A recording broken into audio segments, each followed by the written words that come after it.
अस्सलाम वालेकुम स्टूडेंट्स। आज हम MGT 543 का लेक्चर नंबर 11 करने जा रहे हैं, जिसका टॉपिक है system view of management and organization. Lecture start करने से पहले आपसे एक छोटी सी रिक्वेस्ट है कि आप मेरे चैनल SDG इनसाइट्स को सब्सक्राइब ज़रूर करें। स्टूडेंट्स, लेक्चर नंबर 10 बहुत बहुत इम्पोर्टेंट लेक्चर है। बेसिकली जहाँ तक मेरा नॉलेज है, व्यू का एल्गोरिदम दो तरह से हमारे एग्ज़ाम को प्रिपेयर करता है। ये इस तरह से होता है कि first half and second half. कुछ स्टूडेंट्स को फ़र्स्ट हाफ में से मिड टर्म आ रहा होता है, मैक्सिमम 60% फर्स्ट पार्ट में से आ रहा होता है, और जो कुछ स्टूडेंट्स को 60% सेकंड हाफ में से आ रहा होता है। तो बेसिकली स्टूडेंट्स, लेक्चर नंबर 10 वो लेक्चर है जो दोनों के अंदर इंक्लूड हो सकता है। 20% जहाँ तक मेरा नॉलेज है स्टूडेंट, ये मैं कोई अजम्पशन नहीं कर रही, लेकिन ये मेरा एक्सपीरियंस है कि जो 10 लेक्चर होता है वहाँ से हमारा 10 to 15% पेपर तो आता ही है, और मैक्सिमम MCQs इसी लेक्चर में से कवर हो जाते हैं। तो स्टूडेंट, आपसे एक छोटी सी रिक्वेस्ट है कि आप उस लेक्चर को ज़रूर देखें। तो आइए स्टार्ट करते हैं हम अपना लेक्चर। स्टूडेंट्स, हमने मैनेजमेंट के बहुत दिलचस्प नज़रिए पर बात करेंगे, जिसे हम सिस्टम व्यू ऑफ मैनेजमेंट कहते हैं। जब तक हम मैनेजमेंट के फंक्शंस जैसे प्लानिंग, ऑर्गेनाइजिंग, लीडरिंग और कंट्रोलिंग के तौर पर देखते आए हैं, स्टूडेंट आज हम मैनेजर्स के काम को एक बिल्कुल नए एंगल से देखेंगे, और वो ये है मैनेजिंग सिस्टम, कि मैनेजर किस तरह से सिस्टम को मैनेज करता है। तो स्टूडेंट, जिस तरह से मैनेजमेंट के डिफरेंट फंक्शंस हैं, तो मैनेजर के भी तो कुछ फंक्शंस होते हैं, कुछ रोल्स होते हैं।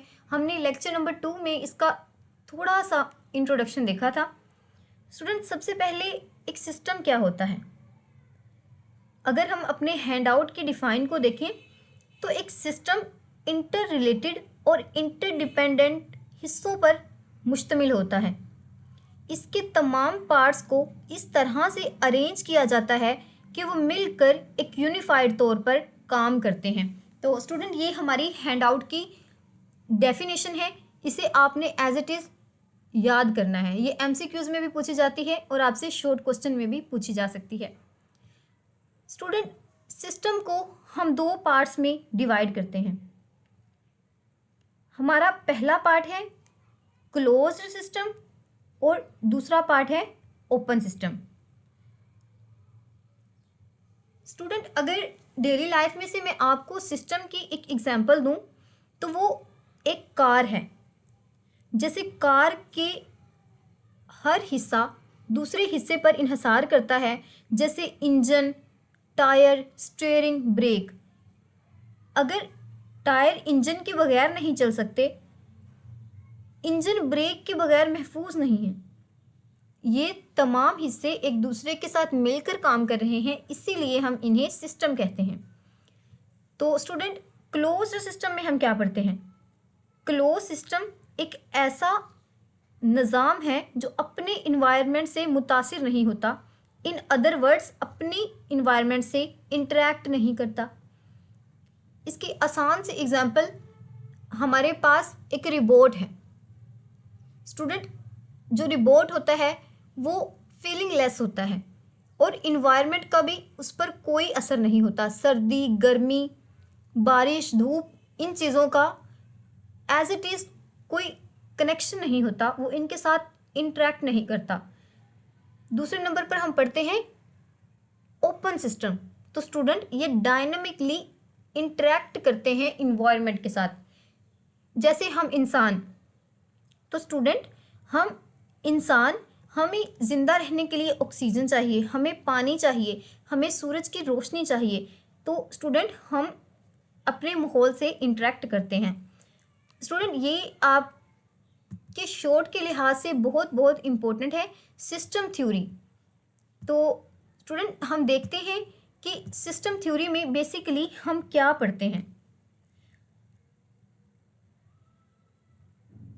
सिस्टम थ्योरी ये नज़रिया कहता है कि ऑर्गेनाइजेशन को इंटर रिलेटेड या सब सिस्टम के तौर पर देखा जा सकता है।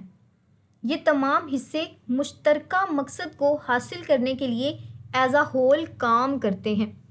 तो हमने इसमें दो बातें कौन सी पढ़ी कि हम किसी भी ऑर्गेनाइजेशन को देख सकते हैं एज अ सिस्टम, और किस तरह से इंटर रिलेटेड पार्ट जो एक दूसरे से जुड़े हों, या सब पार्ट यानी कि उसको फर्दर डिवाइड किया गया हो डिफरेंट पार्ट्स में या डिफरेंट सिस्टम्स में, और ये तमाम लोग मिलकर किसके लिए काम करें, एक कॉमन गोल को हासिल करने के लिए। तो स्टूडेंट मेजर कंपोनेंट्स कौन से होते हैं किसी भी सिस्टम के? Major components input, transformation process, output और फीडबैक। तो स्टूडेंट ये इसके इम्पोर्टेंट कंपोनेंट्स होते हैं। आपको ये एमसीक्यूज पूछा जा सकता है कि सिस्टम के मेजर कंपोनेंट्स कितने हैं, तो आपने हमेशा याद रखना है कि सिस्टम के मेजर कंपोनेंट 4 हैं। और इस तरह से भी पूछा जा सकता है कि which is correct sequence of major component of system. तो आपने हमेशा याद रखना है इनपुट, ट्रांसफॉर्मेशन प्रोसेस, आउटपुट और फीडबैक। अब हम देखेंगे कि इनपुट में होता क्या है। स्टूडेंट ये वो तमाम रिसोर्सेज हैं जो किसी भी एशिया या सर्विस को पैदा करने के लिए दरकार होते हैं। इसकी मिसाल हम एक रेस्टोरेंट से लेते हैं। स्टूडेंट एक रेस्टोरेंट में वो क्या है जो चीज़ों को तैयार करने के लिए इस्तेमाल हो रहा है, तो वो क्या हो सकता है? अगर हम जो रॉ मटेरियल्स हैं वो देखें तो उसमें गोश्त हो सकता है, सब्जियां हो सकती हैं। अगर हम ह्यूमन रिसोर्सेज देखें तो उसमें शेफ़ हो सकता है, किचन के आलात हो सकते हैं, और इस तरह हमारा वसाइल यानी कि हमारी जो मनी होती है जो इन्वेस्ट होनी होती है। इसके बाद है ट्रांसफॉर्मेशन प्रोसेस। तो स्टूडेंट ये वो मैनेजरल और टेक्निकल सलाहियतें हैं जिसको अप्लाई करके इनपुट्स को आउटपुट में तब्दील किया जाता है। जैसे हमने ऊपर रेस्टोरेंट की मिसाल ली थी, तो स्टूडेंट खाना पकाने का अमल हमारे पास कौन सा प्रोसेस है? ट्रांसफॉर्मेशन प्रोसेस है। इस तरह कस्टमर को सर्व करना और इसके बाद रेस्टोरेंट के तमाम निज़ाम को चलाना। थर्ड पे हम पढ़ते हैं आउटपुट। तो स्टूडेंट आउटपुट क्या होती है? ये वो तमाम प्रोडक्ट्स, सर्विसेज होती हैं और इनके जो डिफरेंट तरह के आउटकम्स निकलते हैं उन्हें हम आउटपुट्स कहते हैं। तो इसमें क्या हो सकता है कि रेस्टोरेंट को कितना मुनाफा हो रहा है, कितनी उससे लॉस हो रहा है, इसमें हम ये पढ़ते हैं। स्टूडेंट इसके बाद है फीडबैक। तो फीडबैक में क्या होता है कि हम अपने इन्वायरमेंट से जो आसान अल्फाज में मैं आपको क्या बताऊं, जो स्टेटस या इन्फॉर्मेशन ले रहे होते हैं। जैसे मैंने आपको रेस्टोरेंट की एग्जांपल दी थी, तो हम अगर अपने कस्टमर से रिव्यू ले रहे हैं या फिर ये पूछ रहे हैं कि हमारा खाना कैसा है, हमारी जो सर्विंग है वो किस तरह है, तो वो हमारे क्या है? फीडबैक। तो इसके बाद हम पढ़ते हैं स्टूडेंट ओपन और क्लोज्ड सिस्टम। तो स्टूडेंट इसकी कैरेक्टरिस्टिक्स कौन सी हो सकती हैं? ओपन सिस्टम की दो अहम खसूसियात जिन्हें समझना बहुत ज़रूरी है। उसमें सबसे पहली जो खसूसियत है वो है नेगेटिव इंट्रोपी। सबसे पहले ये समझना ज़रूरी है कि इंट्रोपी है क्या। हमने अपनी फ़िज़िक्स में इसे बहुत अच्छे से स्टडी किया है कि किसी भी चीज़ का ख़राब होने का अमल या फिर तबाह ख़त्म होने का अमल, डिकेइंग प्रोसेस, उसे हम क्या कहते हैं? इंट्रोपी कहते हैं। यहाँ पर जो टर्म यूज़ हुई है वो है नेगेटिव इंट्रोपी। इंट्रोपी का मतलब ख़राब होना और नेगेटिव मतलब इसके नेगेटिव। तो किसी भी सिस्टम को ख़राब होने से, डिके होने से या फिर ख़त्म होने से बचाने के लिए जो एनर्जीज़ या फिर जो काम किया जाता है उसे हम क्या कहते हैं? Negative entropy. स्टूडेंट ये एमसीक्यूज़ बहुत बार आता है और ये बहुत कॉन्सेप्चुअल एमसीक्यूज़ भी है। बहुत सारे स्टूडेंट्स को ये लगता है कि नेगेटिव यूज़ हुआ है तो इसका मतलब ये है कि हमारी जो सिस्टम को ख़राब करना। तो आपने बहुत सोच समझ के ये एमसीक्यूज़ मार्क करना है कि इंट्रोपी का मतलब ही ख़त्म करना है, लेकिन अगर हम नेगेटिव लगा देते हैं तो उसका मतलब ख़त्म ना करना। तो इसके बाद है सिनर्जी। स्टूडेंट सिनर्जी के कॉन्सेप्ट को समझने के लिए मैं आपको एक छोटी सी एग्जांपल देना चाहूँगी जो हमने अपने बचपन में बहुत कहानी पढ़ी है, यूनियन इज स्ट्रेंथ, यानी कि इत्तेफाक में बरकत है। तो ये आपने हमेशा याद रखना है, जैसे ही सिनर्जी आता है तो आपने अपने माइंड में फौरी रिकॉल करना है। अब हम इसकी डेफिनेशन पढ़ते हैं जो हमारे हैंडआउट में दी गई है। तो स्टूडेंट, ये एक ऐसी एबिलिटी है जहाँ तमाम हिस्सों की मजमूई कारकर्दगी उनके इनफरादी हिस्सों की कारकर्दगी के मजमूए से ज़्यादा होती है। क्या मतलब कि हर एक जो अपना अपना काम कर रहा है अलग,